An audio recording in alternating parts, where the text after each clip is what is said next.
শুধু কোরআনের একটু তাফসির করে মিজানুর রহমান আজারি। আজকে 250 মিলিটারি, কত কথা কয় না কেন, 250 মিলিটারি আর্মি, 250, পুলিশ হলো 450, পুলিশ কত, আর বিজেপি হলো 180। মিজানুর রহমানের মাহফিলকে কন্ট্রোল করতে পারতেছে না। লক্ষ লক্ষ মানুষ কোরআন পাগল হয়ে পেকুয়ার ময়দানে হাজির হয়ে গেছে। সুবহানাল্লাহ বলেন। কি মনে করছেন কোরআনের পাওয়ার নাই? হাসিনা খালি না, হাসিনার 14 গোষ্ঠী এক জায়গায় যদি একত্র হয়, বিরিয়ানি দিয়েও মানুষ পাওয়া যায় না। যে 500 টাকা করে গাড়ি ভাড়া আর 1 প্যাকেট করে বিরিয়ানি, কাচ্চি বিরিয়ানি, এই শালা চামচা যারা তারা খালি যাবি। জোরে কর কথা, ঠিক না? বাদ বাকি কেউ যাবি না, সময়ের দাম নাই। আর কুটি বগুড়া, কুটি থেকে পেকুয়া কক্সবাজার, সেখানে আজকে মিজানুর রহমান আজাহারির কারণে আল্লাহর কোরআনের পাওয়ারে, জোরে কর সুবহানাল্লাহ। শুধু ওয়াজ শোনার দিক দিয়ে যদি কোরআনের এত পাওয়ার হয়, গোটা বাংলাদেশের মানুষকে এক জায়গায় করতে পারে, এ কোরআন যেদিন বাংলাদেশে চালু হবে সেই দিন বুঝবেন আল্লাহর কোরআনের পাওয়ার কি। এই কোরআন বাংলার জমিনে যখন চালু হবে, তখন বাংলাদেশের অবস্থাটা কেমন হবে আমি আপনাদেরকে সরাসরি দেখানোর জন্য বলতেছি। একটু দেখেন আল্লাহর হস্তে। এই অর্ধ পৃথিবীর খলিফা হযরত ওমর ছদ্মবেশে মদিনার অলি গলি ঘুরতেছেন আল্লাহর কোরআনকে দেখার জন্য। হঠাৎ হযরত ওমর দেখতে পাই 2 পাহাড়ের মাঝখানে একটা মরুভূমি। ওই মরুভূমির মধ্যে একজন রাখাল উট আর দুম্বা চড়ায়। হযরত ওমর আল্লাহর কোরআনকে দেখার জন্য রাখালের কাছে গেলেন। একটা মানুষের কাছে গেলেও আল্লাহর কোরআন দেখা যায়, আর বাংলাদেশে হাফেজের কাছে আসলে আল্লাহর কোরআন শোনা যায়। শুধু কোরআন শোনার জন্য আল্লাহ দুনিয়াতে পাঠায় নাই, বাস্তবে আল্লাহর কোরআন দেখার জন্য কোরআন পাঠাইছে। জোরে কোন ঠিক কি না? বাংলাদেশে কোরআন শোনার দিক দিয়ে আমরা 1 নম্বর, আবার তেলাওয়াতের দিক দিয়েও কিন্তু 1 নম্বর। প্রত্যেক বছর গোটা বিশ্বের ভিতরে বাংলাদেশের হাফেজরাই কিন্তু সোনার পদক পায়। জোরে কোন কথা ঠিক কিনা? তাহলে একজন হাফেজের কাছে গেলে কি পাবেন? কোরআন দেখতে পাবেন, শুনতে পাবেন। আর হযরত ওমর ছদ্মবেশে ঘুরতেছে কোরআন দেখার জন্য, যে কোরআন এটা আসলে কি। রাখালকে সালাম দিলেন, আসসালামু আলাইকুম রাখাল ভাই, আমার পেটে ক্ষুধা লাগছে, উঠে 1 পেয়ালা দুধ চাই। রাখাল মুসকি মুসকি হাসে। ওমর ফারুক বললেন, মিয়া তোমাকে সালাম দিলাম, উটের 1 পেয়ালা দুধ চাইলাম, তুমি মুসকে মুসকে হাসো কেন? রাখাল বলতেছে, তুমি সালাম দাও আর দুধ চাও, আমি তোমার সালামের উত্তর দেব না, উটের দুধও দেব না। ওমর ফারুক বলেন, আমার অপরাধ? বলে, তোমার অপরাধ হলো আগে তোমার পরিচয় দাও। পরিচয়ের কথা কোরআন আছে না নাই? আল্লাহ বলেছেন, ওমান আহসানু কওলাম মিম্মান দাআ ইলাল্লাহ ওয়া আমিলা সলিহাও ওয়া ক্বালা ইন্নানি মিনাল মুসলিমিন।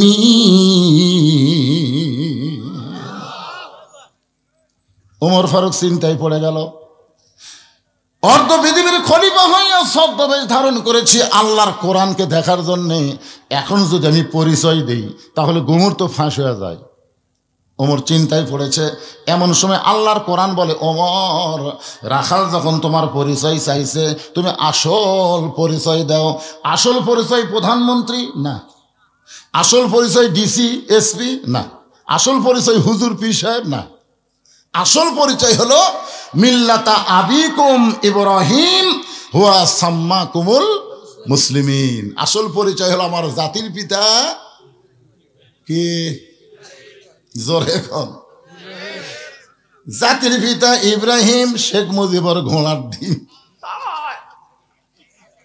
ওটা একটা জাতির পিতা করে যত ছবি দেখবেন একটা কলকিলিয়া টানতেছে। জোরে কোন কথা শিক্ষিত শালা ওই সমস্ত বদমাইশ শয়তানদের জাতির পিতা হওয়ার পরে, কিন্তু মুসলমানের জাতির পিতা আল্লাহ কোরআনে ডাইরেক্ট বলে দিয়েছে।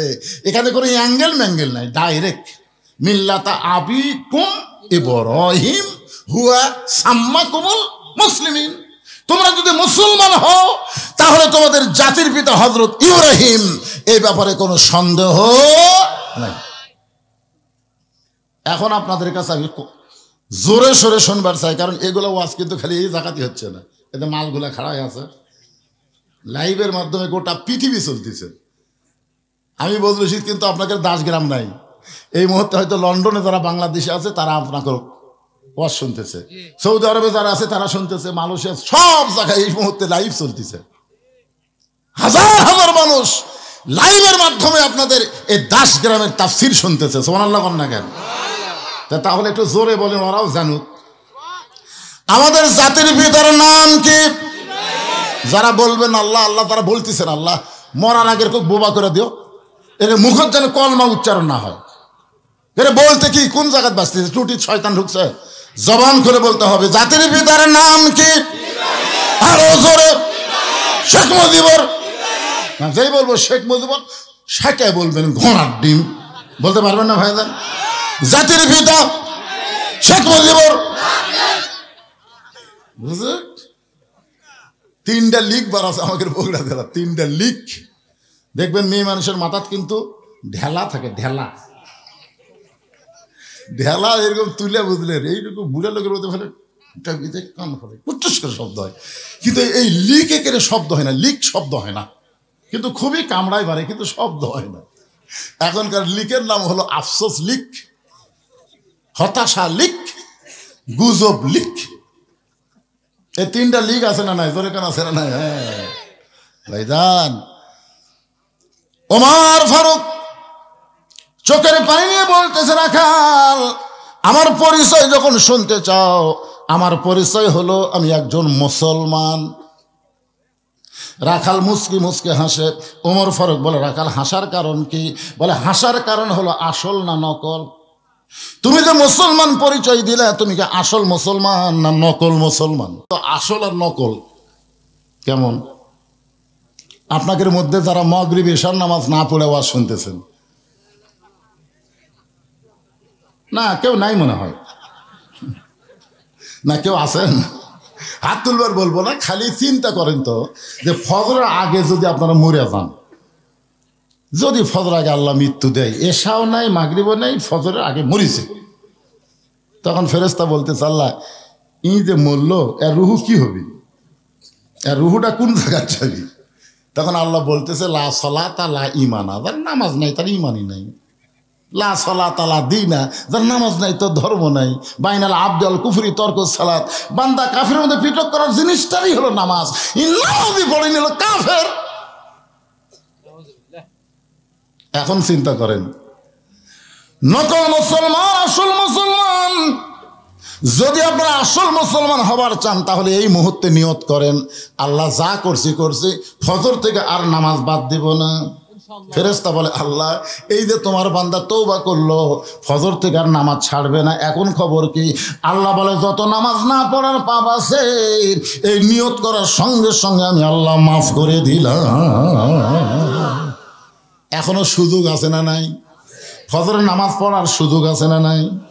আপনি যে নিয়ত করলেন যদি ফজর আগে মরে যান, ফেরেশতারা বলবে, আল্লাহ মাগরিব এশার নামাজ না পড়ে ফজর নামাজ পড়ার নিয়ত করে লোকটা ফজর হওয়ার আগেই মারা গেল। আল্লাহ বলে, মরে গেলে কি হবে? নিয়তের উপর আমি ওরে জান্নাত দিয়া দিলাম। লা তাকনাতু মির রাহমাতিল্লাহ, ইন্নাল্লাহা ইয়াগফিরুয যুনুবা জামিআ, ইন্নাহু হুয়াল গাফুরুর রহিম। আল্লাহু আকবার। কোরআন তেলাওয়াত শুনলে আল্লাহু আকবার বলবেন, কারণ কোরআন তেলাওয়াত শুনলে কি হয়? যাদাতুহুম ঈমানা, আল্লাহ তার ঈমান বাড়ায় দেয়। তো ঈমান বাড়ার লক্ষণ চুপ থাকা না, তো ঈমান বাড়ার লক্ষণ হলো আল্লাহু আকবার তাকবীর দেওয়া। জোরে কোন ঠিক কি না? এই তাকবীরে শয়তান বেজার, আল্লাহ খুশি। আপনি সারা জীবন সুবহানাল্লাহ আলহামদুলিল্লাহ যদি জিকির করেন, শয়তান আপনার কাছেই বসে থাকবে, শয়তান লড়বে না। কিন্তু যে আল্লাহু আকবার জোরে বলবেন, রাসূল বলে এত জোরে দৌড় দেয় ওর পিছন দিক দা বাতাস বের হয়। আপনার বলেন তো পিছন দিকের বাতাস মানে কি? বুঝতে পারতেছেন না? কি জোরে দৌড় দেয় শয়তান। তাহলে আল্লাহর কোরআন যখনই তেলাওয়াত হবে, তাকবীর হবে কার? লিল্লাহি তাকবীর। জনগণ বুঝুক যে বজুশিতে একলা নাই। আমার কাছে কি একটা খবর দিল, হুজুর এই 10 গ্রাম আশেপাশে এলাকার যতগুলো মাহফিল হচ্ছে লোক হয় না। আমাকে বললো, আমি খুবই চিন্তার ছিলাম, আমি তো অনেকদিন পর যাচ্ছি, পরে লোক যদি না হয়। কিন্তু আজকে আসা দেখতেছি কলজা ভরে গেছে ভাই। বসারে জায়গা দিয়ে পারেনি, শত শত মানুষ দাঁড়িয়ে আছে। তাহলে বক্তা একলা আছেন, আপনারাও আছেন। হ্যাঁ, জোরে তাকবীর দিলে একে ইন্টারনেটের মাধ্যমে গোটা বিশ্ব ছড়ে যাবে যে দাস গ্রামের নাম দাস হতে পারে সব পাকা মুসলমান। হ্যাঁ, এই জন্য সেটা আরেকবার দেবেন, গলা খাঁকারে দেন। লিল্লাহি তাকবীর, আল কোরআনের আলো, মুসলমান দুনিয়ার মুসলমান। আওয়ামী লীগ, বিএনপি, জাতীয় পার্টি, জামাত, আমরা সব এক জায়গা হবো। জোরে কোন কথা ঠিক কিনা? একটু মনোযোগ দিয়ে শুনবেন।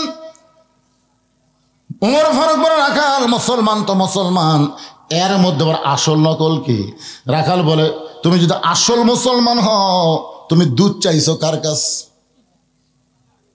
আসল মুসলমান যারা হবে দরকার হলে তারা ফাঁসির মঞ্চে যাবে, কিন্তু রাষ্ট্রপতির কাছে বাঁচার দরখাস্ত লিখবে না। এরকম একজন আসল মুসলমানের নাম হলো মীর কাসেম আলী। মীর কাসেম আলীর নাম শুনছেন? উকিল এসে বলতেছে স্যার আজকে রাত 12টায় আপনার ফাঁসি হবে। মুসকে হাসিতে বললেন এখন কয়টা বাজে? বলে এখন তো রাত 9:30 বাজে। আলহামদুলিল্লাহ, এখন 2.5 ঘন্টা। উকিল কয় কে রে, পাগল টাগল হলো নাকি? রাত 12টায় ফাঁসি হবে আর 9:30টায় বলতেছে এখন 2.5 ঘন্টা। তো উকিল সাহেব একটা কাম করেন, আমি একটু ঘুমায় যাই, 2 ঘন্টা পরে আমাকে ডাক দেন। উকিল কয় এই লোকটার ফাঁসি হবে আর সেই লোক ঘুমাবি? আসলে ফাঁসির কথা চিন্তা করে পাগলা হয়ে গেছে। উকিল যখন চলে গেল মীর কাসেম আলী ঘুমায় গেলেন। আর মাত্র 8 ঘন্টা আছে। কয় ঘন্টা? 8 ঘন্টা আছে। এমন সময় উকিল এসে দেখে মীর কাসেম আলী নাক ডাকা ঘুম পাড়তেছে, নাক ডাকা ঘুম পাড়তেছে। উকিল কয় কে রে, আর মাত্র 8 ঘন্টা পর ফাঁসি হবে, এরপরে লোকটা নাক ডাকা ঘুম পাড়ে? সময় যখন নাই উকিল পায়ের আঙ্গুলে গিয়ে এরকম নড়া দিলেন। মীর কাসেম আলী ঘুম থেকে চেতন পায়ে বলতেছে ভাইজান 12টা কি বাজে গেছে? কয় না এখনো বাজেনি, 8 ঘন্টা দেরি আছে। আলহামদুলিল্লাহ, তাহলে আমি ওযু করে একটু নামাজ পড়ি। ওযু করে নামাজ পড়ে বলতেছেন ভাই তাহলে এখন তো যাওয়ার দরকার। এই বলে তিনি একটা পাঞ্জাবি গায়ে দিলেন, খুব সুন্দর ইস্ত্রি করা পাঞ্জাবি গায়ে দিয়ে, আতর টাতর দিয়ে, সুরমা টুরমা দিয়ে, মাথার টুপি দিয়ে বলতেছে কেমন লাগতেছে? আলহামদুলিল্লাহ, আমাকে কেমন লাগতেছে? উকিল কান্দে বলে স্যার আর সামান্য সময় পর আপনার ফাঁসি হবে, এরপরও আপনি মুচকি মুচকি হাসেন। মীর কাসেম আলী বলে পাগল রে, আমি কেন ঘুমাইছিলাম তুই জানিস? আমি কেন ঘুমাইছিলাম তুই কি জানিস রে পাগল? আমি ঘুমের মধ্যে দেখতে পাইলাম আমি কেন দেরি করতেছি। আল্লাহ তাআলা 8টা জান্নাতের দরজা আমার জন্য খুলে ধরে আছে। আমি কেন দেরি করতেছি? উকিল বলে স্যার আপনার ফাঁসি হবে। মীর কাসেম আলী বললেন তোমরা বলো আমার ফাঁসি হবে, কিন্তু আল্লাহর কোরআন বলতেছে আমার মৃত্যু হবে না। ওয়ালা তাকুলু লিমান ইয়াকতালু ফি সাবিলিল্লাহি আমওয়াতুন বাল আহইয়াউ ওয়ালাকিন লা তাশউরুন। মিথ্যা, অন্যায়ভাবে জামাত ইসলাম এবং বিএনপির সালাউদ্দিন কাদের চৌধুরীকে ফাঁসি দেওয়া হয়েছে। জোরে কোন কথা ঠিক কিনা? হ্যাঁ, মিথ্যা। সাইদে হুজুরকে অন্যায়ভাবে জেলের মধ্যে আটকা রাখা হয়েছে, মিথ্যা। এবং জেলখানা থেকে হাসপাতালে নিয়ে গিয়ে তাকে হত্যা করা হয়েছে। জোরে কোন কথা ঠিক কিনা? অনেক বক্তারাই তো গজল গাচ্ছে, একটা পুলিশও তো সামনে এসে পারতেছে না। আল্লামা সাইদি তুমি মরনি, শহীদ হয়েছ আমরা এটাই মানি। সোনাল্লাহ কন্যা খান শহীদ হয়েছে কি নাই? বাজান মিথ্যা। মতিউর রহমান নিজামী হুজুরকে মিথ্যা ফাঁসি দেওয়া হলো। তারা রাষ্ট্রপতির কাছে বাঁচার দরখাস্ত লেখে নেই, কারণ তারা জানে এই পারে দুনিয়া ওই পারে জান্নাত। জোরে কোন কথা ঠিক কি না? একটু মনোযোগ দিয়ে শুনবেন। ওমর ফারুক চোখের পানি নিয়ে বলতেছে রাখাল রে আসলে চাওয়ার ব্যাপার আমার ভুল হয়ে গেছে। রাখাল বলতেছে ভুলটা যখন স্বীকার করছেন তাহলে আল্লাহ আপনাকে তওবা করার সুযোগ দিছে। যারা আওয়ামী লীগ করতো বগুড়া হলো বিএনপির ঘাঁটি। জোরে কোন কিসের ঘাঁটি? কথা কয় না কেন? আমি হয়ে আহিনি দেখতেছি বগুড়া হলো বিএমপির ঘাঁটি। এই সারা বিএমপির মধ্যে এই নৌকা কিভাবে ঢুকলো? আমাদের দেশ, আমাদের বগুড়ার তো নদীও কম, জোরে কারণ ঠিক কিনা, এক নদী আছে করতোয়া, তো পানিই থাকে না। চিন্তা করি মাথা ঘরে আমার, একেবারে বিএনপির ঘাটির মধ্যে নৌকা ঢুকলো। তা আমি এখন মাহফিলে বলতেছি যে ভাই, নাঙ্গল দিয়ে হাল চাষ করে আমরা ধানের আবাদ করেছি, সেই ধানটা নৌকাত করে নদী পার করে ওই পার গিয়ে আমাদের ধানগুলো মাফা লাগবে, দরকার আছে জানি পড়ল। জোরে কোন কথা ঠিক না? নাঙ্গলের দিন শেষ। একটু মনোযোগ দিয়ে শুনবেন, ইশারা ইঙ্গিতে একটু কথা বলবো, আপনারা বুঝা নেবেন। তারপরে যেই কথা ডাইরেক্ট বলা লাগবে সেটা আমি তো ডাইরেক্ট বলবোই। ওমর ফারুক বলতে, রাখাল ভাই আসলেই চাওয়ার ব্যাপার ভুল হয়ে গেছে। রাখালটা বলতে ভুল যখন স্বীকার করছেন, তাহলে আল্লাহ তওবা করার সুযোগ দিয়েছে। ওমর ফারুক বলে, রাখাল আমি তওবা করতেছি। রাখাল বলে, আপনি মূর্খ মানুষ, তওবা কেমনে করবেন? কারণ যে চাওয়ার ব্যাপারে সতর্ক হয় না সে দুনিয়ার সবচাইতে বড় মূর্খ। আমি আপনাকে তওবা পড়াই, আপনি আমার সঙ্গে তওবা পড়েন। এবার রাখাল হযরত উমরকে তওবা পড়াচ্ছে। উমরের চোখ দিয়ে দর দর করে পানি পড়তেছে। আল্লাহ, তোমার কোরআন যখন দুনিয়াতে চালু থাকবে, উমর যদি ভুল করে একটা রাখাল পর্যন্ত ভুল ধরে তওবা পড়াবার পারবে। ধরে কর না সুবহানাল্লাহ। আপনাদের দাসগেরা মসজিদে আল্লাহর আইন আছে না নাই? ইমাম যদি 4 রাকাত আসরের 3 রাকাতে বসে, 4 রাকাত আসরের কয় রাকাত? তো সব মুসল্লি খেয়াল করেনি, কিন্তু একটা ভ্যানালা খেয়াল করছে। ভ্যানালা অটো ভ্যান চলাই, ওই খেয়াল করছে কি রে, আসরের নামাজে 2 রাকাত পর এক বৈঠক, আবার 4 রাকাত পর এক বৈঠক, হুজুর 3 রাকাত বসলো। যেই বসিছে ভ্যানালা, আল্লাহু আকবার। ইমাম মনে মনে কয়, রে তুই যতই লোক মাতে আমি উঠতেছি না, 41 সালের আগে আমাকে তোলে কে? এই মনে করে ইমাম যদি স্বৈরাচারী হয়ে বসেই থাকে, আপনারা বলেন তো মসজিদের সব মুসল্লি ইমামের পক্ষে থাকবে না ভ্যানালার পক্ষে যাবে? কারণ মসজিদে কার আইন চলে? মসজিদে কোনো বাপের আইন চলে না। আল্লাহর হুকুম নবীর তরিকা মোতাবেক যদি নামাজ পড়াও, আমরা তোমাকে ইক্তেদায়ে বিহাদাল ইমাম কব। আর তুমি যদি নবীর তরিকা বাদ দেয় ইচ্ছা মতো স্বৈরাচারী করো, আমরা লোকমা দিয়ে তোমাকে সাইজ করব। লোকমা গ্রহণ করলে তুমি নেতা, না গ্রহণ করলে তোমার পাল্টায়া আর একজনকে নেতার জায়গা পাঠাইয়া দিব। জোরে কোন কথা ঠিক কি না? তো মসজিদে আল্লাহর আইন চলে, আর বাংলাদেশের বাইরে কার আইন চলতেছে? এইটা একটু মনোযোগ দিয়ে শুনবেন। ওমর ফারুক তওবা করার পরে বলতেছে, ও রাখাল ভাই, আল্লাহর হস্তে ওটের 1 পেয়ালা দুধ দাও। রাখাল মুচকি মুচকি হাসে। ওমর ফারুক বলে, রাখাল আবার হাসতেছো কেন? বলে, হাসার কারণ হলো তওবা করার পরে তুমি আবার মুনাফিকি করলে। করে না, কান ধরে বলতেছে, তওবা করতেছি ভাই, গরিবের বন্ধু, সমাজ সেবক, জনদরদি, তোমরা ছাড়া আমার কেউ নাই, এবারের মতন এখানে ভোটটা দাও। এরকম তওবা করে গরিবের বন্ধু হয়ে ভোটলে ওই এমপি হয়ে আর নন্দীগ্রামই নাই। এমপি কুটিরে ঢাকাত কি মনে করতেছে? এরকম তওবা করার পরে জনগণের বন্ধু না হয়ে নিজে যখন চোর বাটপার জুচ্চর হয়ে যায়, ও পুরা মুনাফিক হয়। জোরে কোন কথা ঠিক কি না? রাখাল বলতে, তওবা করার পরে তুমি আবার মুনাফিকি করলে। ওমর ফারুকের চেহারা রক্তের মতো লাল, চেহারা লাল করে বলে, রাখাল তুমি যদি আমাকে কাফের বলতে তাও আমি সহ্য করতে পারি, কিন্তু মুনাফিক এটা তুমি কেমনে বলো? কারণ কাফেররা জাহান্নামের উপরে থাকবে, আর মুনাফিক থাকবে জাহান্নামের, কথা কয় না, জাহান্নামের। তো সাহাবীরা বললেন, ইয়া রাসূলুল্লাহ, এই মুনাফিকের খাদ্য কি হবে? আল্লাহ রাসূল বললেন, উপর থেকে কাফেররা যে পেশাব পায়খানা করবে, নিচের মুনাফিক এই কাফেরের পেশাব পায়খানা খাবে। সাহাবীরা বললেন, হুজুর এই মুনাফিক কোন দলত থেকে বাড়াবে? আল্লাহ রাসূল বললেন, আফসোস করে লাভ নাই, এই মুনাফিকের আবাদ হবে মুসলমানের ভিতরে। আর গোটা বিশ্ব খুঁজে বর্তমান শ্রেষ্ঠ মুনাফিকের দেশ হলো বাংলাদেশ। জোরে কোন কথা ঠিক কি না?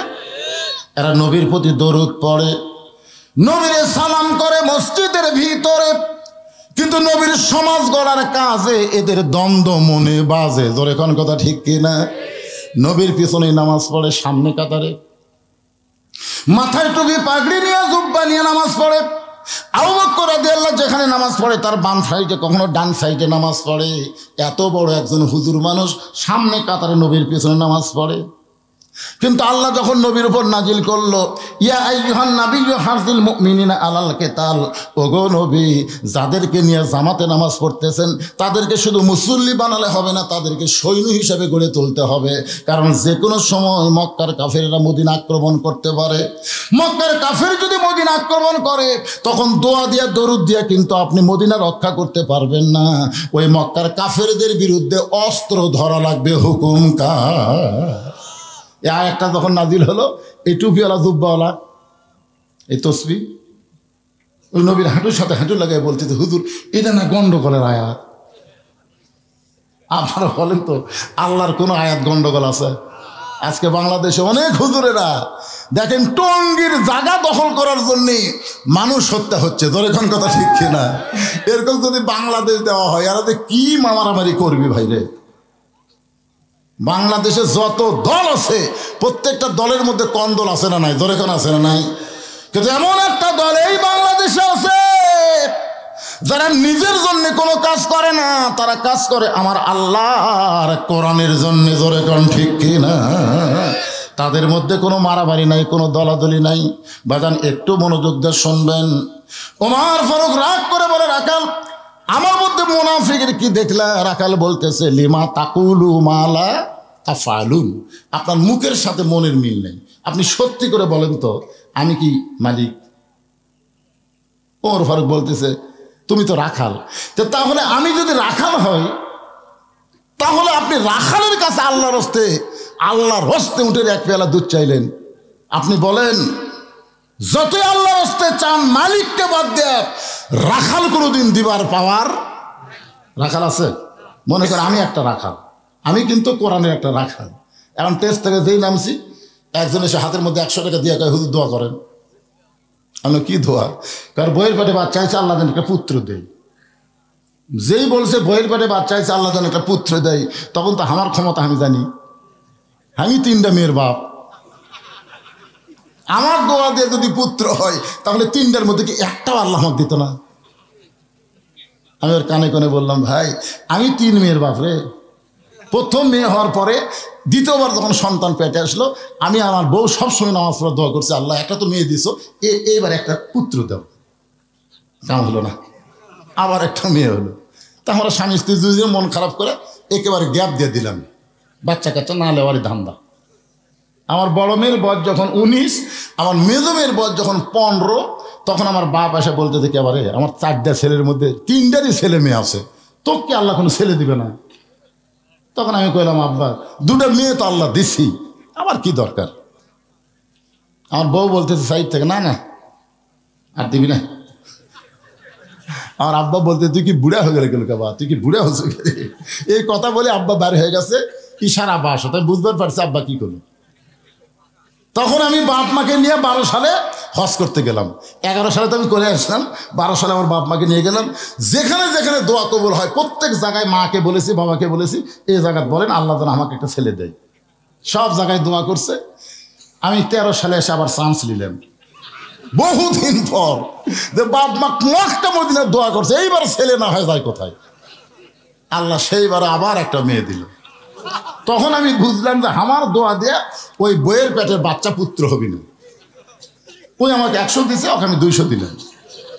তা হুজুর আমি তো টাকা চাইনি, দোয়া হুজুর হবি না রে পাগলা, আমি 3 মেয়ের বাপ।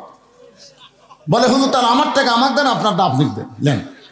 ওরে যখন 100 টাকা দিলাম মারছে দৌড়। আমি পিছন থেকে হাত ধরে বললাম, কোথায় যাবি? বলে কাউসারি হুজুরের কাছে যাব। ওই মাহফিলে আমি আর কাউসারি 2জনে বক্তা ছিলাম। কাউসারির কাছে কয়, ছেলে আছে মেয়ে আছে হুজুর, ওই দোয়া। আমি বললাম কোনো হুজুরের কাছে না, কোনো পীরের কাছে না, কোনো মাজারে না, পাবার যদি চাও আসল জায়গা চাও। আসল জায়গা কি? আরো জোরে জোরসে বলুন, ইয়াকা নাবুদু ওয়া ইয়াকা নাস্তাইন। যার গোলামি করব তার কাছে চাবো, আমি চাই পাইনি দেখে তুমি পাবা না তা কিন্তু না। বাজান একটু খেয়াল করেন, রাখাল বলতে পথিক সত্যি যদি আল্লাহর রাস্তায় উঠে 1 পেয়ালা দুধ চাও, তাহলে এখান থেকে মালিকের বাড়ি হলো 10 মাইল দূরে। ওই মালিকের বাড়ির দরজাকে বলে, মালিক তোমার রাখাল উট আর দুম্বা চড়াই, তুমি মালিক যদি হুকুম দাও তাহলে রাখাল আল্লাহর হস্তে উটের এক পেয়ালা দুধ দিবে। ওমর ফারুক বলে, রাখাল ভাই, এত কষ্ট করে 10 মাইল দূরে মালিকের বাড়ি যাওয়ার দরকার নাই, বরং তোমাকে 2টা টাকা দিলাম, এই 2টা টাকার বিনিময়ে তুমি উটের এক পেয়ালা দুধ দাও। রাখাল মুসকি মুসকি হাসের বলে, পথিক, তুমি কি হযরত ওমরকে চিনো? সুবহানাল্লাহ কোন। রাখাল হযরত ওমরকে লক্ষ্য করে বলে, পথিক, তুমি কি হযরত ওমরকে চেনো? যদি ওমরকে চিনতা তাহলে এরকম বেসাইদা কথা বলতে পারতা না। ওমরের গুপ্ত বাহিনী যদি দূর থেকে দেখবার পাই, তুমি আমাকে 2 টাকা ঘুষ দিছ, আর মালিক বাদ দিয়ে তোমাকে উঠে এক পেলা দুধ দিলাম, তাহলে তোমাকেও ধরবে আমাকেও ধরবে। এই বয়সে কি তুমি ধরা পড়বার চাও? ওমর ফারুক বলে, রাখাল ভাই, তাহলে চলো পাহাড়ের গুহার মধ্যে যাই, ওই গুহার মধ্যে গিয়ে গোপনে তোমাকে 2টা টাকা দিব, আর তুমি গোপনে উঠে এক পেলা দুধ দিবে, তোমার মালিকও জানতে পারবে না, ওমরের গুপ্ত বাহিনীও ধরতে পারবে না। রাখাল চিল্লায় বলে, তুমি ভণ্ড, তুমি ভণ্ড, তুমি ভণ্ড। ওমর ফারুক বলে, রাখাল, আমার মধ্যে ভণ্ডামির কি দেখলা? রাখাল বলে, পথিক, যেখানে ওমরের গুপ্ত বাহিনী দেখতে পায় না, আমার মালিক জানতে পারে না, সেখানে রাখালের আল্লাহ দেখতে পায়। সঙ্গে সঙ্গে হয়তো তোমার মারছে দৌড়, এক দৌড়ে পাহাড়ের পাদদেশে গিয়ে জায়নামাজ বিছায় আল্লাহর কাছে বলতেছে, আল্লাহ, তোমার কোরআন এত সুন্দর, তোমার কোরআন এত সুন্দর, তোমার কোরআন যখন দুনিয়াতে চালু থাকবে তখন প্রত্যেকটা মুসলমান বিশ্বাস করবে, কেউ না দেখলেও আল্লাহ দেখতেছে। জোরে কোন কথা ঠিক কিনা? আজকে আসরে নামাজ পড়ে এসে তুমি ধান দেখার গেছে, যাই দেখো ওপর তুমি পানি চলমল করতেছে, আর নিচে তুমি পানি নাই। এখনই আসরে নামাজ পড়ে যাচ্ছে, কপালত নামাজের দাগি আছে, চারিদিকে তাকাস, কেউ নেই। আস্তে করে বসে আইল কাটা দিয়ে ওই পানি দিয়ে হাত ধোছে, ধুয়ে আবার দাঁড়ায় বলতেছে, আলহামদুলিল্লাহ, কেউ দেখেনি, আলহামদুলিল্লাহ, কেউ দেখেনি। কোন জায়গা শুক্রিয়া কোনটা করা লাগবে? আপনার বলে তো ওই লোকটার নামাজ আছে কিন্তু কি নাই? এই ঈমান না থাকার কারণ হলো এই। ওমর ফারুক পাগলের মতন কান্দের বলে, আল্লাহ, তোমার কোরআন এত সুন্দর, আমি রাখালকে দেখি নাই আল্লাহ, এতক্ষণ পর্যন্ত রাখালের ভিতরে তোমার গোটা কোরআন আমি দেখতে পাই। রাখাল পিছনে এসে বলতেছে, পথিক, যতই কান্দ উটের দুধ আমি দিবার পারলাম না, তুমি যতই কান্দ উটের দুধ আমি তোমাকে দিবার পারলাম না। ওমর ফারুক বলে, রাখাল ভাই, উটের দুধের কোনো দরকার আমার নাই, বরং তোমার কাছে আমি জানতে চাই, তুমি না দেখা আল্লাহকে কলিজার মধ্যে জায়গা দিয়ে তুমি যে আল্লাহর কোরআন অনুযায়ী চলতেছ, এর বিনিময়ে তোমার চাহিদা কি? হুজুর, আপনি যে 50 বছর কোরআনের হক তাফসীর করলেন, এরপরও 13 বছর আপনাকে জেলখানায় বন্দি করে রাখলো, হাসপাতাল নিয়ে গিয়ে আপনাকে হত্যা করলো, আপনি এত কিছু করলেন, আপনার চাহিদা কি হুজুর? এটা চাহিদা নাই? আমির হামজা 3 বছর জেলখানায় বন্দি থাকলো, চ্যাংড়া বউ থুয়া, একটা বাচ্চার জন্ম দিয়ে আসা দেখি বাচ্চার চিনে না, বাচ্চার বাবক চিনে না, কারণ 3-4 মাসের বাচ্চা থুয়া জেলত গেছে, আসা দেখে যে 4 বছর হয়ে গেছে, আর চিনে। তা আপনার বলেন তো আমির হামজা, তুমি কোরআনের এরকম হক কথা না বললে তোমাকে জেলে যাওয়া লাগতো না, এই কোরআনের হক কথা বলার কারণে আজকে তুমি জেলে গেলে, তোমার চাহিদা কি?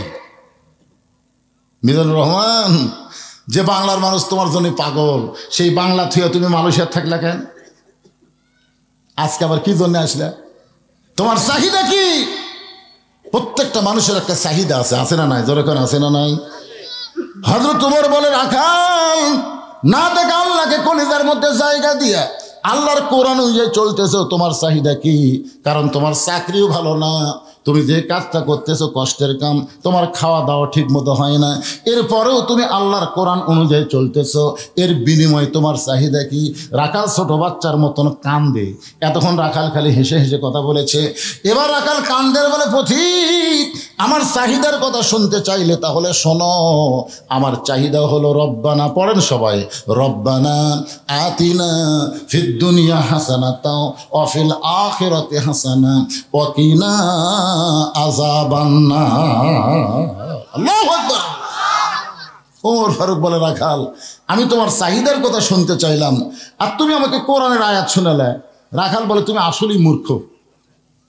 ওমর ফারুককে বলতেছে, তুমি আসলেই কি যে কয় মূর্খ, নবী বলেছে আমার পরে কেউ নবী হলে ওমর হতো। আর রাখাল বলে তুমি আসলেই মূর্খ। আমি এই আয়াতের মধ্যে আমি দুইটা চাহিদার কথা বলছি, একটা হলো দুনিয়ার সৌন্দর্য আর একটা হলো আখিরাতের সৌন্দর্য। ফিদ দুনিয়া হাসানা অফিল আখিরাতে হাসানা। দুনিয়ার সৌন্দর্য হলো মহামানব হযরত উমরকে আমি এক নজর দেখতে চাই, যে উমর আল্লাহর কোরআনের আইন চালু করার কারণে আমার মতন রাখাল না দেখে আল্লাহকে কলিজার মধ্যে জায়গা দিবার পারছি। সেই হযরত উমরকে যদি একটাবার দেখতে পাইতাম, দুনিয়ার চাহিদা আমার মিটা যাইত। আমার 2 নম্বর চাহিদা হলো আমি রাখাল যখন মরে যাব, মরার পরে অধম রাখালকে আল্লাহ যেন জান্নাত দেয়।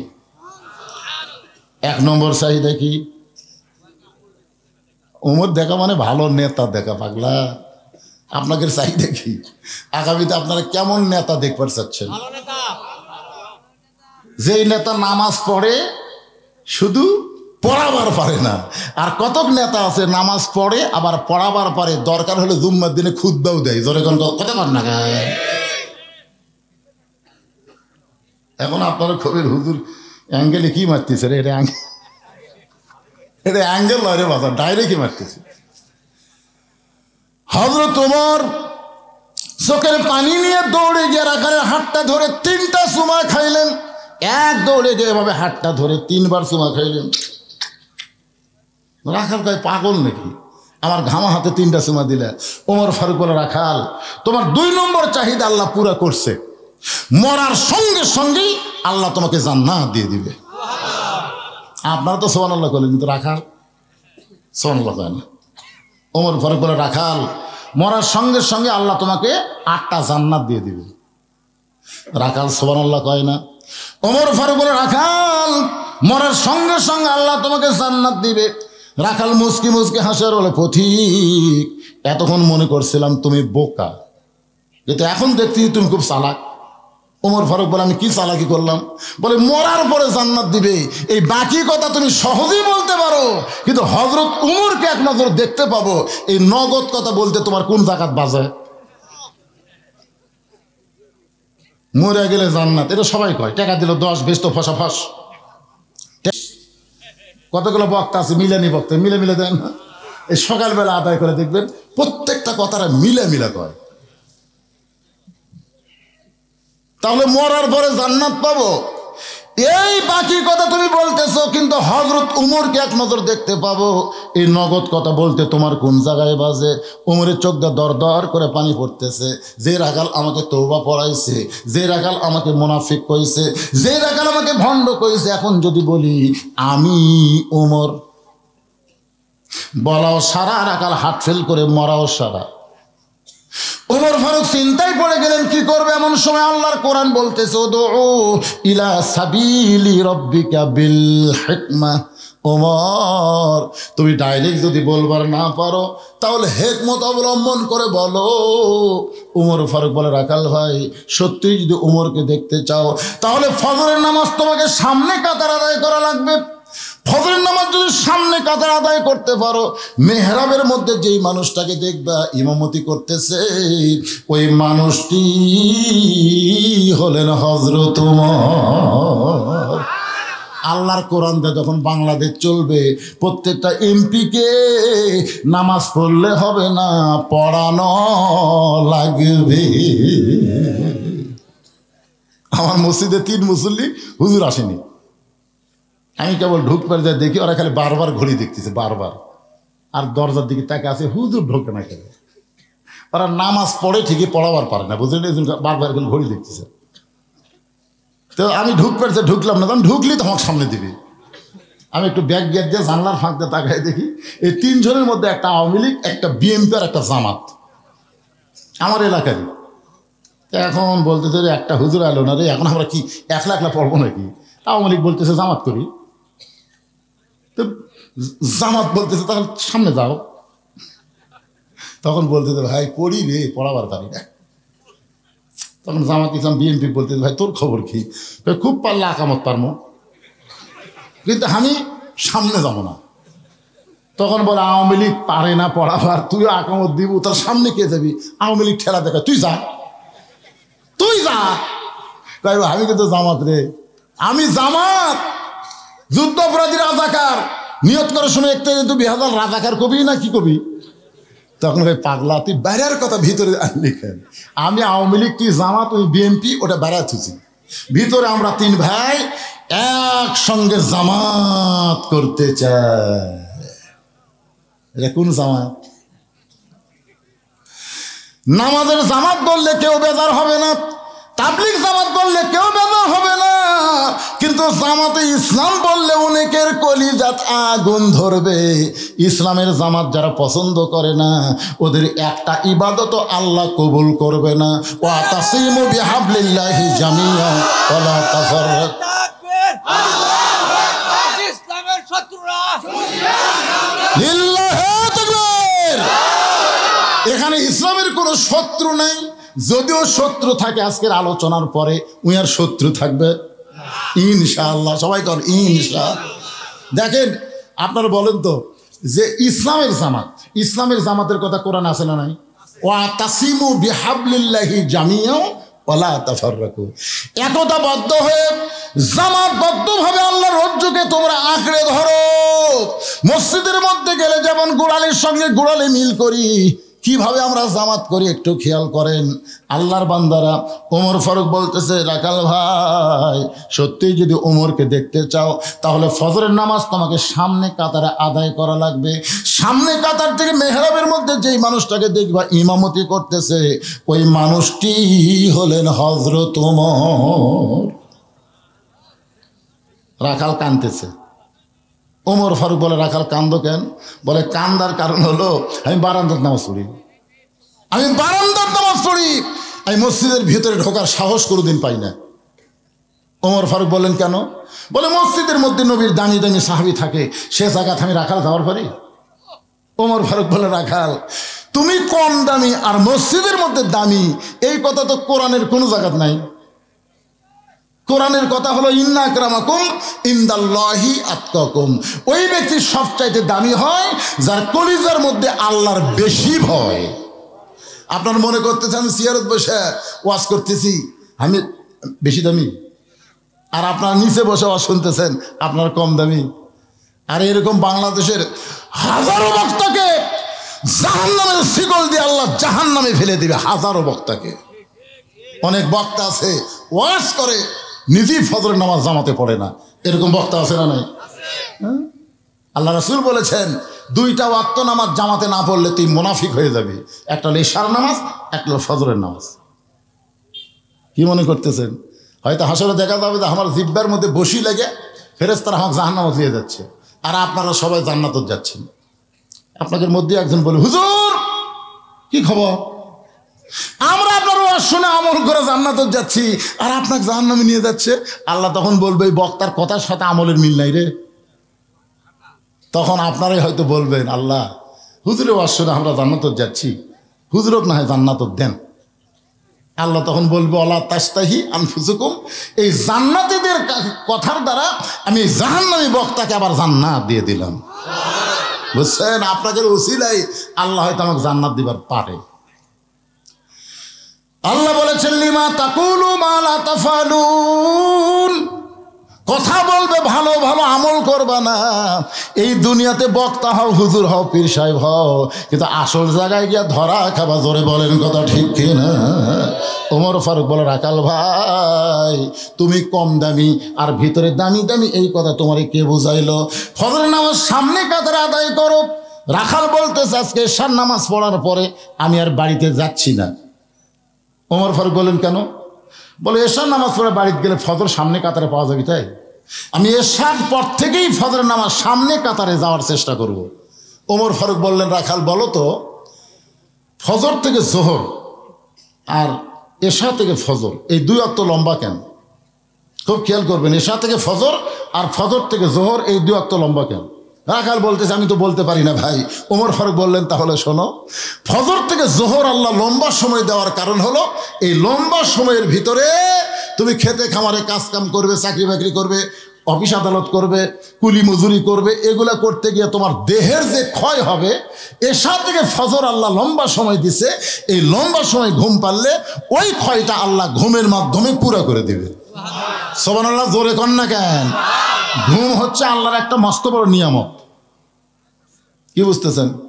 আমার বড় ভাই এখনো চ্যাংড়া আছে আর আমি বুড়া হয়ে গেছি, কারণ ঘুম জাগে না। তো এসার পরে ডাঁটে ঘুমাই, ফজরের সময়টা জামাতে যায়, আর আমি গেলে ওয়াজ করে বেড়াই। বুঝলেন? খুব খেয়াল করবেন, ঘুম একটা আল্লাহর নিয়ামত। এই যে সন্ধ্যার সময় ওয়াজ করে আসলাম বগুড়াতে, এর চাইতে 5 গুণ লোক বেশি সন্ধ্যার সময়। কারণ সন্ধ্যার সময় ওয়াজ শুনে শান্তি, এশার নামাজ পড়ে ডাঁটে ঘুম দিবি, ফজর জামাত পড়বি। ঠিক না? 100 বার ঠিক। আজকে দিনের বেলা একটা মাহফিল করলাম, দিনের বেলা, ওখানেও তো দেখলাম মানুষ ওর তাও জুম্মার নামাজের আগে এই যে ইসালে সওয়াব পোলা পাকান যা করতেছেন 12টার পরে কিন্তু যাওয়া যাবে না। ভাই কি করছেন? পোলা রেডি করো। আমি এর আগেও আপনাদের এলাকায় আইছি, 2টা পর্যন্ত ওয়াজ করছি, আর মনে আছে এই জায়গাতে আমি 2টা পর্যন্ত ওয়াজ করছি। আজকে সেইটা হবে না। একটু মনোযোগ দিয়ে শোনেন। ওমর ফারুক বললেন, রাখাল এশার নামাজ পড়ে যদি ফজরের নামাজ সামনে কাতারে ধরবার চাও, এই বিশাল সময়ের মধ্যে তোমার যদি ঘুম ধরে তুমি কি করবা? রাখাল মুসকি মুসকি হাসের বলে, প্রতীক ঘুমটা যদি ধরে তাহলে মসজিদের মধ্যেই ঘুমায় যাব। রাখাল কার সাথে কথা বলতেছে? রাখাল জানে এমন একটা বেয়াদবি কথা বলছে, ঘুম যদি ধরে মসজিদের মধ্যেই ঘুমাবো। ওরে বাবা রে, এটা কার কাছে রে? উমরের চেহারা রক্তের মতো লাল হয়। মসজিদের মধ্যে ঘুম পাড়ার দলিল দে। মসজিদের মধ্যে তুই ঘুম পাড়বি, তার দলিল লাগবি না? জোহরের নামাজ পড়ে সবাই চলে গেছে, ওরা 3 জন 4 ফ্যান দিয়ে গল্প করতেছে। এবারে আলুতে এবার ভালোই দাম হলো রে, সামনে এবার কি হবে? যে আলু লাগাছে ভাই। 3 জন মিলে 4 ফ্যান দিয়ে গল্প করতেছে, 1-1 ঘন্টা হয় গল্প ছাড়ে না। ফেরেশতা বলে, আল্লাহ সবাই নামাজ পড়ে বাড়ি গেল, এরা 3 জন যে 4 ফ্যান দিয়ে গল্প করতেছে, এর কি রেজাল্ট কি? আল্লাহ বলতেছে, এরা গল্প করার সময় যে মাথার উপর ফ্যান ঘুরিছে, এই ফ্যানের কারেন্টের বিল এই 3 জন আলাদাভাবে না দেওয়া পর্যন্ত এরা জান্নাতে যাওয়ার পারবে না। কারণ মসজিদের বাপের ঘর না যে ইচ্ছা মতো ফ্যান ঘুরাবি। জোরে কোন কথা ঠিক কিনা? কি মসজিদের মধ্যে ঘুম পাড়া ওমর ফারুকের চেহারা রক্তের মতো লাল। রাখাল আজানের গুরুত্ব দিও। 5 ওয়াক্ত নামাজের ভিতরে সবচাইতে গুরুত্বপূর্ণ আজান হলো ফজরের আজান। ফজর আজান শোনার পরে যারা চেতন পায়, কম্বল লাগতে মারে, মিন শারিল ওয়াসিফিল খান্নাস, ওই সময় যা মজা লাগে বুঝলেন। কতগুলো ছেলে ফেলে আজান খুব খারাপ লাগে বুঝলেন, খুব খারাপ লাগে, এই জন্য মাথার উপর কম্বল দেয় দিয়ে এখন পাও বার হবি, পাও টানে বুকের কাছে লিয়ে থই, বাইরে থেকে মনে হবি যে কম্বলের মধ্যে চাউলের বস্তা ঢেকাতেছে, আঁকাও নেই মাথাও নেই। আপনি একজনের এরকম ঢাকা, একজনের আপনি একদিন কম্বল আলগা করে দেখবেন, কম্বলের তলে ওর সাইজ আর সাইড ঠিপে কুত্তের সাইজ একই সাইজ। এই মুহূর্তে একটা স্লোগান দেওয়া লাগবে, হক কথা। ফজরের নামাজ ভাত দিয়ে ঘুম পাড়ে যারা, কুত্তার আমল করে তারা, বলতে পারবেন ভাইজান? ফজরের নামাজ বাদ দিয়ে ঘুম পাড়ে যারা, দেখেন তো কে কে বলে না, বুঝবেন ওই আজকে ধরা খাবে। এই কথা আমি নাটোর লালপুরে, এই যে মিডিয়ার আছে ওরা জানে আমি নাটোর লালপুরে এই কথা যেই মাত্র করেছি, ফজর নামাজ বাদ দিয়ে ঘুম পাড়ে যারা, কুত্তার আমল করে তারা, বলা মাত্রই 4-5টা কুত্তা দৌড়াচ্ছে। আচ্ছা আমি যেখানে ওয়াজ করছি সাইটি, আমি ওয়াজ ধরতি, মানে মদ যেন আজান দিলে যেরকম কুত্তা ভোগে, ঠিক হয়ে গেল। কে রে, কি ভুল করলো রে, কুত্তা এসে এরকম জিকির শুরু করলো। তারপরে আল্লাহর কোরআন আমাকে বলতেছে, সুম্মা রাদাদনাহু আসফালা সাফিলিন। হুজুর কি কইছে? আমি তখন আবার স্লোগান পরিবর্তন করে বললাম, ফজরের নামাজ বাদ দিয়ে ঘুম পাড়ে যারা, কুত্তার চাইতো খারাপ তারা। যেই বলছি কুত্তার চাইতো খারাপ, কুত্তা চাইতে দূর। কুত্তা বুঝা থেকে গেল বেনামাজের চাইতে আমরা অনেক ভালো। আর কথা কয় না। সুম্মা রাদাদনাহু আসফালা সাফিলিন, এই আয়াতের অর্থ হলো এরা পশু জন্তু জানোয়ারের চাইতো জঘন্য। আগে আল্লাহ বলেছেন, লাকাদ খালাকনাল ইনসানা ফি আহসানি তাকবীম সুম্মা রাদাদনাহু আসফালা সাফিলিন।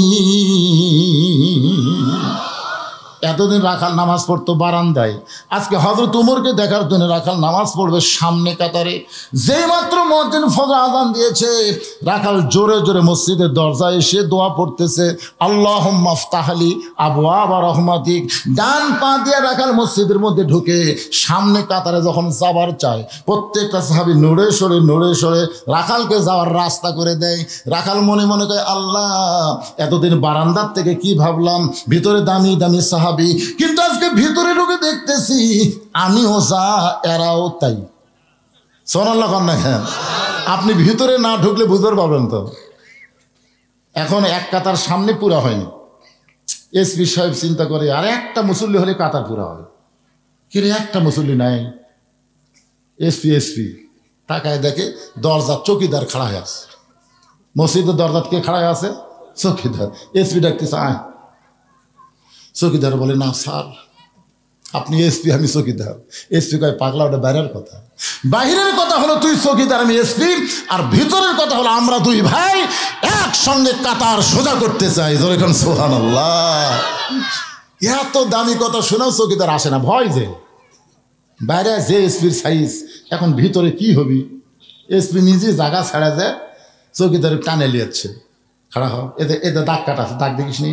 এই দাগের কাছে আমার গোড়ার সাথে তোর গোড়ায় লাগা। চৌকিদার বলে, স্যার আপনি দামি জুতা পাও দেন তো, আপনার গোড়া তেলা স্যার। কিন্তু আমি চৌকিদার, বেতন যা ভাই, জুতা কেনারই টাকা নেই। পায়ের গোড়া ফেটে গেছে স্যার। এখন ফাটা তেলা যদি একটি ঘষণ লাগে, যারকে পাও ফাটে তারা জানে। স্বামীর পাও ফাটছে, স্বামী স্ত্রী হুন্না লিবাসুল্লাকুম ওয়া আনতুম লিবাসুল্লাহুন্না। দুইজনে এক কম্বলের মধ্যে ঘুম পাড়তে, ফাটা পাও, খালি বইয়ের পাও তো একটা ঘষ্টন কাছে। বউ ঘুমোতে গেলে আব্দের মহারণা মাপ দিলাম, তুমি ল্যাপ কিনো। এক ল্যাপে ফাটা তেলা থাকা যাবে না, কিন্তু মসজিদের মধ্যে ফাটা তেলা গোড়ালির সঙ্গে গোড়ালি মিল করে দাঁড়াইছে। ধরে কারণ সুবহানাল্লাহ। চৌকিদার বলতেছে, আল্লাহ, ভিতরে এত শান্তি আগে বুঝতে পারি নাই, আজকে ভিতরে ঢুকে দেখলাম এসপিও যা আমিও তাই। রাখাল যাইতে যাইতে সামনে কাতারে, মেহরাব বরাবর সামনে কাতার রাখাল ফজরের 2 রাকাত সুন্নত নামাজ আদায় করেছে। উমরকে কিছু ভালোভাবে যেন দেখা যায়, এজন্য সামনে কাতারে দাঁড়ায় রাখাল 2 রাকাত সুন্নত নামাজ পড়েছে। ফজরের পূর্বে 2 রাকাত সুন্নত আছে না নাই? আপনারা বলেন তো, ফজরের পূর্বে 2 রাকাত সুন্নতের দাম কত? বহু দাম। আল্লাহ রাসূল বলেছেন, আসমান জমিন বিক্রি করলে যে দাম হবে তার চাইতে বেশি দাম হলো 2 রাকাত সুন্নতের। জোরে কান সুবহানাল্লাহ। রাখাল 2 রাকাত সুন্নত নামাজ পড়ে চুপটি করে বসে আছে, আর মনের মধ্যে বড় আশা, আজকে হযরত ওমরকে প্রাণ ভরে দেখবে। কিন্তু একজন মুসল্লি মসজিদের মধ্যে ঢুকে দেখে জায়গা দখল। ওই মুসল্লির নাম হল ওসমান গনি। ওসমান গনি মসজিদের মধ্যে ঢুকে দেয়, আমার জায়গাত কে বসে আছে রে? ওসমান গনি একটু দেরি করছে তো, আর রাখাল মানে দেখার জন্য সবার আগে আছে। ওসমান গনির জায়গা দখল। এখন আপনারা বলেন তো, শুধুমাত্র ইমাম ছাড়া মসজিদের কোনো মুসল্লির জায়গা নির্দিষ্ট আছে? কিন্তু ওসমান গনি কেন বলতেছেন যে আমার জায়গাতে রেখে রে? এটা আল্লাহ রাসূলের জায়গা নির্ধারণ করে দিছে যে আমি যতদিন ইমাম থাকবো, আমি বরাবর পিছনে যিনি দাঁড়াবে তার নাম হলো আবু বকর। আবু বকর রাদিয়াল্লাহু যখন ইমাম হবে, আবু বকর বরাবর যিনি দাঁড়াবে তার নাম হলো ওমর। ওমর যখন ইমাম হবে, ওমর বরাবর যিনি দাঁড়াবে তার নাম হলো ওসমান। ওসমান যখন ইমাম হবে, ওসমান বরাবর যিনি দাঁড়াবে তার নাম হলো হযরত আলী।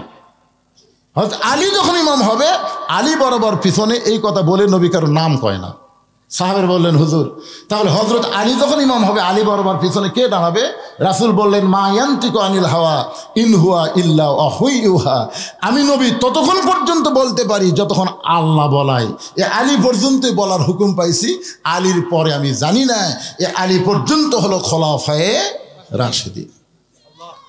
তাহলে হযরত ওমর যখন ইমামতি করবে, ওমর বরাবর যিনি দাঁড়াবে তার নাম হলো ওসমান গনি। কিন্তু আয়েশা দেখে জায়গা দখল। আল্লাহ নবী বলেছেন, আমার যত সাহাবী আছে সবচাইতে নরম মনের সাহাবীর নাম হলো ওসমান গনি। রাখালের কাছে এসে দেখে ফাঁকা আছে, এই ফাঁকের মধ্যে 2 রাকাত সুন্নত পড়ে রাখালের দিকে 3 বার তাকাছে, 3 বার। কোনোদিনও দেখেনি, আজকে প্রথম। একটু ভালো করে দেখার দরকার আছে না নাই? প্রথম তাকাতেই রাখাল, দ্বিতীয়বার তাকাত মূর্খ মানুষ যে, তৃতীয়বার যে মিয়া বারবার কি দেখো মিয়া। ওসমান গনি ভয়ে লাভ দিয়ে উঠছে। ওসমান গনি কয়, ভাই রে, আমি জীবনে তোমাকে কোনোদিন দেখিনি, একটু ভালো করে দেখতেছি, আর তুমি এমন গরম হলে তোমার পরিচয় কি? বলে, আমার পরিচয় হলো আমি একজন রাখাল। যেই কইছে রাখাল, ওসমান গনি মুসকে মুসকে হাসতেছে। মুসকে মুসকে হাসার কারণ হলো, রাখাল যারা হবে তাদের ভাষা নরম থাকলে হবে না, রাখালের ভাষা গরম হওয়া লাগবে। আল্লাহ রাসূল বলেছেন, প্রত্যেকটা অভিভাবককে আল্লাহ তাআলা রাখালের দায়িত্ব দিয়ে দুনিয়াতে প্রেরণ করছে। আপনি গরু ছাগল চড়াবেন, দয়াও করবেন, কিন্তু ঘাস বাদ দিয়ে যখন আবাদের দিকে যাবি তখন কি বলবেন? বাবা গরু, বাবা গরু, ওদিকে যাস না বাবা, ওদিকে আবাদ আছে। এই লরম কথা গরু শুনবি। আর যদি এই গরু এক ধাপ যদি সামনে পা দেশ, এই লাঠি দেখ, মানুষের সাথে গরুর কান ভালো, ওই লাঠি থেকে আবার ফেরত চলে আসবে। এখন হয়তো আপনারা মনে করতেছেন, হুজুর আমাদের তো গরু ছাগল নাই, আমরা কার উপর রাখালি করব? আপনি চোখ বন্ধ করে দেখেন, আছে, চোখ বন্ধ করে দেখেন, আছে। আপনার বাড়িতে 42 বছরের একটা গাভী আছে। রূপকত্বে কইলাম, আসলত্ব বুঝা লিবেন, এই গাভী মনে করেন আপনার বউ। এই ভারতের চ্যানেল দেখে আপনি এশার নামাজ পড়ে এসে বাড়িতে কেবল পাও দিয়েছেন, আপনার বাড়ির থেকে হরি হরি হরি হরি লো হরি হরি হরি কে রে? আমি সামনে কাতারে নামাজ পড়লাম, মুসলমানের বাড়ি হিন্দুকের পূজার বাদ্য বাজে কেন? আপনি ঘরের মধ্যে দেয় দেখেন আপনার ম্যাডাম ভারতের স্টার জলসা দিচ্ছে। এখন আপনি বলেন রাখালি করবেন না? কন আপনার বইয়ের উপর রাখালি করার কথা রাসূল বলেছে, আল্লাহ বলেছে। আপনি বউ দেখি বলবেন, ময়না দেখো দেখো ময়না, এটা রাখালি হলো? বাবা গরু ওদিকে যাস না বাবা, এটা রাখালি হলো? এই ভারত 400 বছরের পুরাতন বাবরি মসজিদ ভাঙ্গা রাম মন্দির তৈরি করছে।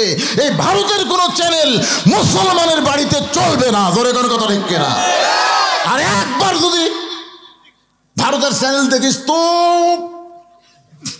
দৌড়ে এসে পাওয়াত করবি।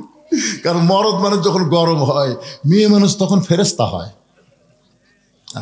আপনাকে মারার কথা বলতেছি না, একটু রাখালি করবেন।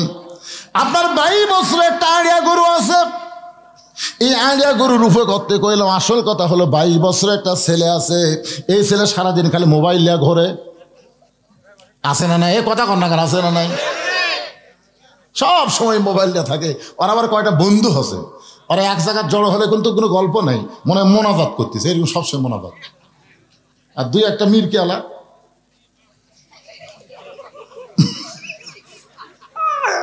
এই 3-4 জন একটি বসে আছে, গল্প নাই কথা নাই, খালি লোক ঝোঁকায়।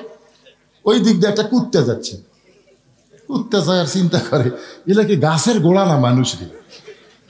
দেখে 2-3টা একটু লড়াচড়া করে, একটা লড়েই না। উনি এই যে দেখতেছে ভাই, উনি যে কি মালি দেখতেছে বুঝলেন। কুত্তা গাছের গোড়া মনে করে পেশাব করে দিচ্ছে। পিছন দিকে তাকে দেখে পিঠ ভিজা গেছে, কুত্তা হাঁটা যাচ্ছে। তা আপনার ছেলে রাত 3টা পর্যন্ত আর্জেন্টিনার খেলা দেখে, মেসি কিভাবে গোল করে, কিভাবে কাটিয়া গোলের কাছে নিয়ে যায়, এইগুলো সব আপনার আইডিয়া দেখে। কিন্তু ফজর আজান শুনলে আপনার ছেলের ঘুম ভাঙে না। আপনি ছেলের উপর রাখালি করার দরকার আছে না নাই? আপনি জানেন আপনার ছেলে যখন এই ফজর আজান সময় ঘুম পাড়বে, এই ছেলে সকালবেলা উঠে চলে যাবে স্ক্যান পরে, এমন একটা ফুল প্যান্ট পরে কলেজত যাবে। আপনি মনে করেন আমার ছেলে তো সেই ছেলে রে, সারাদিন ঘরে পেশাব করে, খাড়া হয়ে থাকে, পানি টানি লাই না, টপ টপ করে পেশাব দিয়ে সব মাখা ফেলা, নাপাক অবস্থায় বাড়ি ফিরে আস। আপনি একজন বাবা হিসাবে আপনার ছেলের দিকে রাখালি করার দরকার আছে না নাই? জোরে কোন আছে না নাই? আপনি বলবেন বাজান আসো মসজিদে যাই, আবার আসার পরে বলবেন বাবা একসাথে আমরা ভাত খাই, একই সঙ্গে ভাত খাবেন, একই সঙ্গে নামাজ পড়তে যাবেন। আপনার বাড়িতে একটা 17 বছরের বকনা আছে, বকনার উপর করতে কইলাম আসল কথা হলো একটা মেয়েটার বয়স হলো 17 বছর। এই মেয়েটাকে আপনি বাবা হিসাবে কি বানাবেন? পরিমণি বানাবেন না ফাতেমা বানাবেন? বাবা হিসাবে আপনার সিদ্ধান্ত নেওয়ার দরকার আছে না নাই? এ কথা এখন আছে না নাই? আপনার মেয়েটাকে আপনি কি করবেন? যদি রাখালি করেন তাহলে আপনার মেয়েটা ফাতেমা হবে, আর যদি রাখালি না করেন আপনার মেয়েটা আস্তে আস্তে পরিমণি হবে। একজন মুসলমান তার মেয়েকে কোনো সময় পরিমণি করবে না, একজন মুসলমান তার মেয়েকে ফাতেমা বানানোর চেষ্টা করবে। জোরে কোন ঠিক কি না? আল্লাহর নবী মেয়েটার সামনে দাঁড়িয়ে বললেন, ফাতেমা তুই কখনো মনে করিস না মা তোর বাবা আল্লাহর নবী বলে তুই জান্নাতি, তোর বাবা বিশ্ব নবী বলে তুই জান্নাতি, এইটা কখনো মনে করিস না মা। ফাতেমা বলে, বাবা আমি তো সব সময় মনে করি আমার বাবা হলো বিশ্ব নবী, এই কারণে আল্লাহ আমাকে জান্নাত দিবে। রাসূল বলে, ফাতেমা রে তোর বাবার কারণে আল্লাহ তোকে জান্নাত দিবে না, জান্নাতে যদি যাবার চাস মা জান্নাতের আমল করে তোকে জান্নাতে যেতে হবে। ফাতেমা বলতেছে, বাবা তাহলে কি আমল করব যে আমল করলে আল্লাহ আমাকে জান্নাত দেবে? রাসূল বললেন, ফাতেমা মাত্র 4টা আমল করবি মা। 1 নম্বর হলো পর্দা, পর্দা যদি না থাকে পরের 3টা আমলের কোনো দাম নাই। 2 নম্বর হলো স্বামীর কথা মতো চলা, 3 নম্বর হলো 5 ওয়াক্ত নামাজ পড়া, আর 4 নম্বর হলো রমজান মাসে রোজা রাখা। মাত্র এই 4টি আমল যদি করতে পারিস ফাতেমা, 8টা জান্নাতের দরজা আল্লাহ খুলে দিবে, যে কোনো দরজা দিয়া তুমি জান্নাতে প্রবেশ করবা।